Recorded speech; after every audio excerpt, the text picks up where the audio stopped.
Meni o'tmishim bilan solishtirmang. Men endi u yerda yashamayapman. Har bir insonning orqasida bir tarix bor. Xatolari, yiqilishlari, adashgan yo'llari bilan. Ammo o'tmish faqat saboq uchun.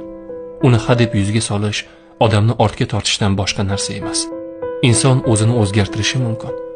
Alloh kechirgan bo'lsa, odamlar ham kechira bilishi kerak. Shuning uchun o'zing oldin kim eding deya bugungi tanbehimni, bugungi to'g'ri gapimni inkor qilish adolatdan emas. O'tmishda adashgan odam bugun eng to'g'ri so'zlovchi bo'lishi mumkin. Chunki u yiqilib ko'rgan, og'riqni tatib ko'rgan. U qayta turib hayotning qadrini chuqurroq tushungan. Shunday ekan, meni kechagi kunim bilan emas, bugungi qadamlarim bilan baholang. Men endi o'sha yo'lda emasman. Men o'z xatolarimdan kuch oldim.